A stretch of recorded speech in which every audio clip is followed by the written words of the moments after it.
Hello, this is the fellowship class, and we're looking at the book of Daniel, and I think we're ready for the third week. Let's see if we can do this kind of online and virtual. I don't know. We're in the book of Daniel, as you may remember, or not. But we're in the book of Daniel, and we've done a couple of weeks.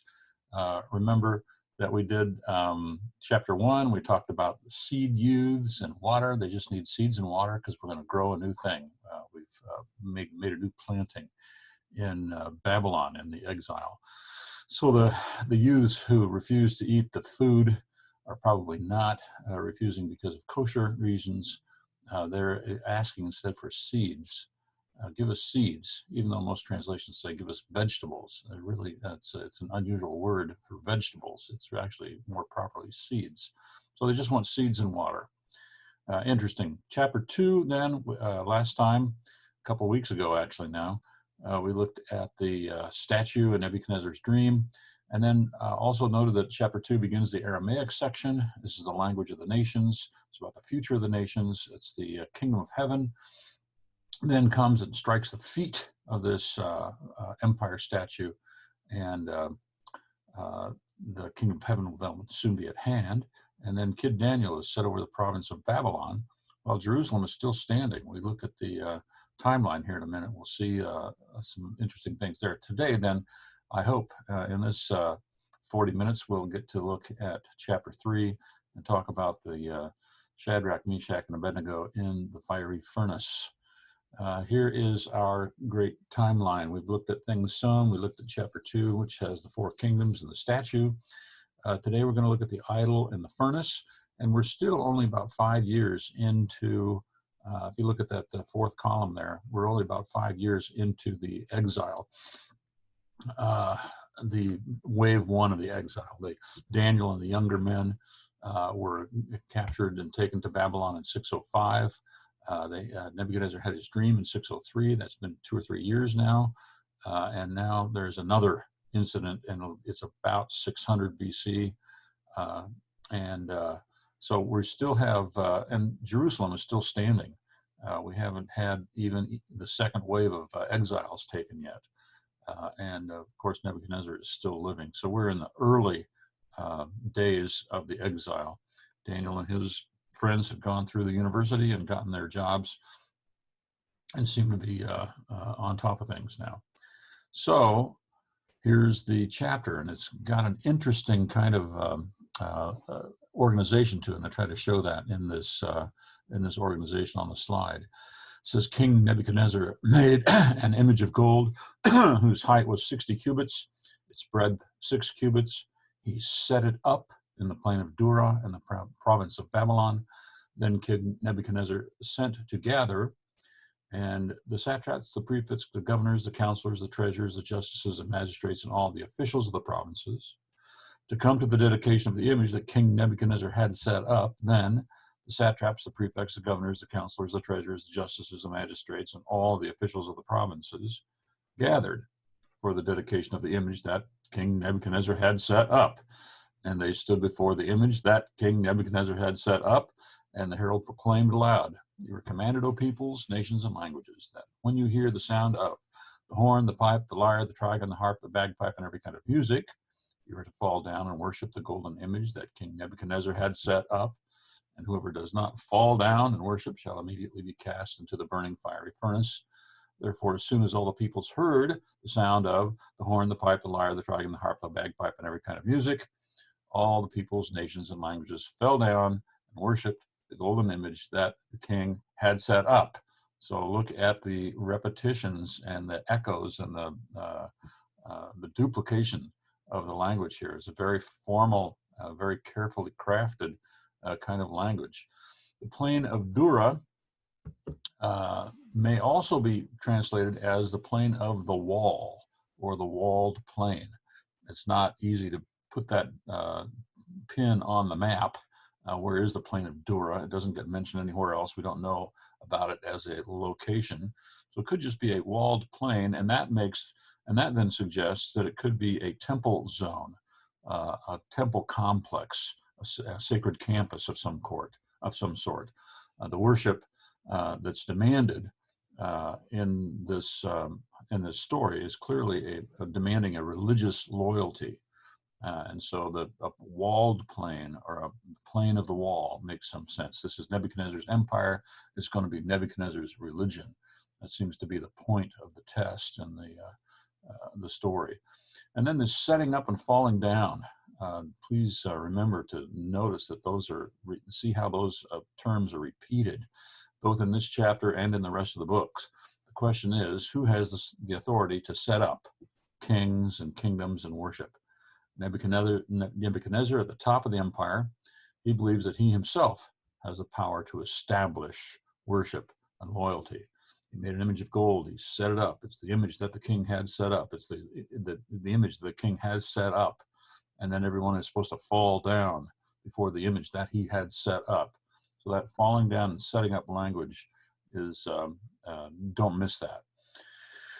When the passage is full of parallels and repetitions like this, it's a good idea to pay attention to details that are added or omitted in parallel sections.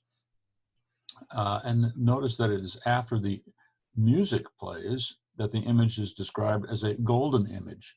Image has been referred to before this a few times, but now the image is described as a golden image down there in verse 7. Music and gold are both elements of glory. Music is the way that you glorify sound. Gold is the way that you glorify physical stuff, hard things. Oil, golden oil, is the way you glorify a man, a king, or a priest. You pour golden oil on his head. So gold is glorified matter. Music is glorified sound. Remember, the tabernacle had a golden lampstand, a golden altar of incense, a golden ark, mercy seat. And then the temple, that was the tabernacle. And then not until the temple did they start to have musicians. Look, in the tabernacle, it was music, it was worship that had no sound. Nobody was supposed to say anything or do anything. There was no vocal stuff going on. But when you get to the temple, David appoints temple musicians, and worship is supposed to make God's praise glorious, both in the golden stuff that is in the temple, but also in the glorious sound. So we're touching on to this idea of glory here, and that connects with the kind of a temple theology. Nebuchadnezzar might have decided on the golden image idea from his dream in chapter 2. Back in chapter 2, God told Nebuchadnezzar that he is the head of gold. But Nebuchadnezzar erroneously thinks, though, that means that he himself would be the object of, or at least be the one to establish and direct everyone's glorification and bowing and worship of God. So Nebuchadnezzar needs correction. He thinks that he is Mr. Gold, and that he is the one that gets glory. So he sets up this glory image, and everyone is supposed to bow down and give him glory and worship, bowing down as he sets it up. Now, when we talk about the proportions of this image, it's given as a 60 by 6 cubits. And if you look at those proportions, those are not human proportions. So it's probably not wise to think of this as a human image. It might be some kind of obelisk. Common elements in ancient temples and complexes that they dig up here and there would have a fire altar kind of a thing. And then back behind that, as you approach and go through, there would be an image or an idol. It's the God's place back there in the holy place of some kind. And a lot of times that would be some kind of obelisk of this kind. So as Nebuchadnezzar sets this up in the plain of Dura, it may be translated the walled plain, and so it might be referring to the walled campus or a temple complex, the box around it where the worship is done. And then there's a parallel then even to the theological setup and thinking behind even Israel's altar. You come into the tabernacle through the gate of the tabernacle, the court area, then the first thing you hit is the brazen altar. That's where the animals would be cut up and turned into smoke, that they could ascend and go to the smoky heavens, the cloud, and join God in the cloud. But and then behind the brazen altar, back in the holy place, you'd go through the holy place with the lampstand and the bread, and then through the veil and into the Holy of Holies, where the golden ark would be. So there's a similar kind of a theological schematic. Daniel 3 has a very strong liturgical and priestly flavor. Consider not only the general floor plan and the bowing and the worship that's demanded, but also the chant-like lists and the musical instruments that are involved. All kinds of this is not just power and politics. This is a worship theological allegiance that he's trying to claim. So, verse 8. Therefore, at that time, certain Chaldeans came forward and miraculously and maliciously accused the Jews. They declared to King Nebuchadnezzar, O king, live forever. You, O king, have made a decree that every man who hears the sound of the horn, pipe, lyre, trigon, harp, bagpipe, and every kind of music shall fall down and worship the golden image, and whoever does not fall down and worship shall be cast into a burning fiery furnace. There are certain Jews whom you have appointed over the affairs of the province of Babylon, Shadrach, Meshach, and Abednego. These men, O king, pay no attention to you. They do not serve your gods or worship the golden image that you have set up. So Nebuchadnezzar, in furious rage, commanded that Shadrach, Meshach, and Abednego be brought. Now again, these are notice again that these are the Hebrew names, or I'm sorry, the Babylonian names. This is not Hananiah, Mishael, and the other one.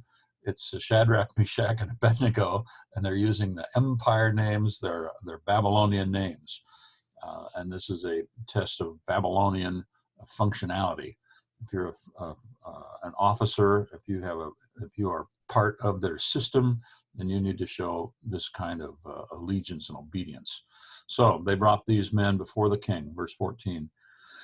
Nebuchadnezzar answered and said to them, Is it true, O Shadrach, Meshach, and Abednego, that you do not serve my gods or worship the golden image that I have set up? Now, if you are ready, when you hear the sound of the horn, pipe, lyre, trigon, harp, bagpipe, and every kind of music, to fall down and worship the image that I have made, well and good. But if you do not worship, you shall immediately be cast into a fiery furnace. And who is the God who will deliver you out of my hands? Nebuchadnezzar even imagines himself stronger than any god. There's no God. I'm so strong. There's no God that can beat me. Or at least since God has made Nebuchadnezzar the head of gold, then God will not oppose Nebuchadnezzar's authority. He's given him this authority, so Nebuchadnezzar is going to exercise this authority. That's maybe the most positive spin you could put on it, but Nebuchadnezzar is definitely extending and exercising his power. Verse 16, then Shadrach, Meshach, and Abednego answered and said to the king, O Nebuchadnezzar, we have no need to answer you in this matter. If this be so, our God whom we serve is able to deliver us from the burning fiery furnace, and he will deliver us out of your hand, O king. But if not, be it known to you, O king, that we will not serve your gods or worship the golden image that you have set up. Then Nebuchadnezzar was filled with fury, and the expression of his face was changed. We should probably go back to that. The but if not, verse 18, is a beautiful statement of commitment and faith, and you only obey the king and the things the king needs to be obeyed in, and when he steps over the line, you say, I'm not going to do it. And God is able to deliver us, but if not, I'm still not going to do whatever you want me to do. And this is the phrase that was given in the message in the evacuation at Dunkirk, I believe at the beginning of World War II somehow. I don't remember exactly how that story works, but it's kind of like the message that came to General, that came to at the Battle of the Bulge, when they reply to the German demand to surrender, and the American general replies, nuts. Well, it's the same kind of defiant thing, but if not. And so the British command used that message to show their defiance and their determination, even in the shadow of the evacuation at Dunkirk in the early, dark, and desperate days of World War II. You know that story better than I do. Go look it up. It's a lot better than I have recounted. Nebuchadnezzar was filled with fury, verse 19. And the expression of his face was changed against Shadrach, Meshach, and Abednego. He ordered the furnace heated 7 times more than it usually was heated. And he ordered some of the mighty men of his army to bind Shadrach, Meshach, and Abednego, and to cast them into the burning fiery furnace. These men were bound in their cloaks, their tunics, their hats, and their other garments. And they were thrown into the burning fiery furnace. Because the king's order was urgent and the furnace overheated, the flame of the fire killed those men who took up Shadrach, Meshach, and Abednego. These 3 men, Shadrach, Meshach, and Abednego, fell bound into the burning fiery furnace. It mentions the garments here, and it's always fun to think about when there are details that you don't really need. You have to always ask yourself, is there something that I should be thinking about when Scripture gives me a detail that it's kind of arresting, kind of interesting. So their cloaks, their tunics, their hats, their other garments. The garments are mentioned because they were probably garments of office. Symbolically, you die and you're stripped of your office. We're throwing you away, and also you with all your uniform and your sergeant stripes and all the medals on your chest. They're all going into the fire. So this is a complete and total judgment on them. Then King Nebuchadnezzar was astonished and rose up in haste. He declared to his counselors, "Did we not cast 3 men bound into the fire?" They answered and said to the king, "True, O king." He answered and said, "But I see 4 men unbound, walking in the midst of the fire, and they're not hurt. And the appearance of the 4th is like a son of the gods." Then Nebuchadnezzar came near to the door of the burning fiery furnace. He declared, "Shadrach, Meshach, and Abednego, servants of the Most High God, come here." Every king and every emperor in the ancient world was a son of God, or the son of the God. You look at 2 Samuel 7, when God promises David that he will have a son on the throne forever. God says, "He will be a son to me." And so there was always a sense in which whatever emperor or king that you had, he was there because he was God's man on earth. He was God's representative. You're supposed to obey the king because you were supposed to obey God. And to defy the king was to defy God. So that kind of divine right theology was all over the ancient world. And every time there is a mention of the Son of God or a son of the gods especially in Old Testament discourse. It's probably some kind of a regal, kingly kind of a reference. Every king or emperor in the ancient world was a son of God or the son of the God somehow. Now, obviously, there's more to it than that. In a more significant sense, the 4th man in the furnace is God the Son, God in human flesh. And the theology here is amazingly, emphatically wonderful, that God is personally with his people in their trials and sufferings, and those who are faithful to him and committed to him no matter what. Then when no matter what happens, he is with them. He does not leave them or forsake them. So that's the beautiful, beautiful thing about this chapter is God's special, personal, immediate, physical presence with them in the furnace. Then Shadrach, Meshach, and Abednego came out of the fire. And the satraps, the prefects, the governors, the king's counselors gathered together, and they saw that the fire had not any power over their bodies of those men. The hair of their heads was not singed, their cloaks were not harmed, and no smell of fire had come upon them. The smell of fire vocabulary links to the sweet smelling um, aspect, quality of the offerings in the tabernacle. That's what pleases God. And so, in other words, Nebuchadnezzar, if you think that you're going to set up and enforce this kind of centralized worship and that's going to please God, you're wrong. There's no smell of fire. There's no sweet savor to this kind of sacrifice. God is not pleased with what you have done here. And then their robes of office, they survived with them. Instead of losing their place as officials, their offices endure the fire.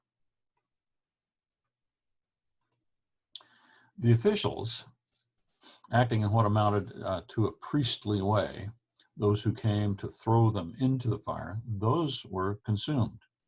But these three survived the fire, and it proves that they themselves are the ones that have the true priestly value. If you're going to go and remember Nadab and Abihu offer strange fire, and the fire comes out and consumes them. If you are consumed, then you're not the true priest. But if you go in and come back out, then you are legitimately a priest. So that's kind of the theology here. The false system is judged. Those men are not pleasing and accepted to God. And the true ones, though, do go in and survive and come back out. The ones who survive the fire prove that they're the ones who have priestly value. So Nebuchadnezzar answers and says, "Blessed be the God of Shadrach, Meshach, and Abednego, who has sent his angel and delivered his servants who trusted in him. And he has set aside the king's command, and he yielded up their bodies rather than serve and worship any god except their own God. Therefore I make a decree: any people, nation, or language that speaks anything against the God of Shadrach, Meshach, and Abednego shall be torn limb from limb and their houses laid in ruins, for there is no other God who is able to rescue in this way." And then the king promoted Shadrach, Meshach, and Abednego in the province of Babylon. So this is part of Nebuchadnezzar's schooling. The exile, if nothing else, takes the Jews out of Israel, away from Jerusalem, puts them in Babylon, and if nothing else, Nebuchadnezzar gets saved. Okay, this is kind of stage 2. Lesson 1, Daniel's God reveals secrets. So he was able to interpret the king's dream, tell what the statue was, the head of gold, all those things. And so Nebuchadnezzar says, this guy is, your God is a God of gods. And he's promoted. Then, lesson 2, this God delivers his servants. So Nebuchadnezzar goes another step, and there's another aspect of this. Not only is Daniel a revealer, has a prophetic kind of office, he can reveal secrets, but now this God is taking care. There's something going on with the worship of God, the priesthood, the holy precinct, the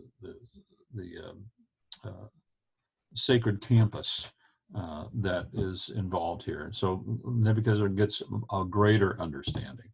And then next week we'll look at chapter 4. Next time we'll look at chapter 4 and see that this God actually rules kings. And Nebuchadnezzar, in another and deeper and fuller way, confesses and honors this God. So that's what chapter 4 is about, when Nebuchadnezzar then is humbled and made like a beast, and then comes back to his right mind and is reinstated. And then that will be the last we hear of Nebuchadnezzar. We go back to the other chapters, and we look at the timeline again. We'll look at the beast stuff next time. That chapter probably happens in 593. That's after the second wave of exiles has been taken.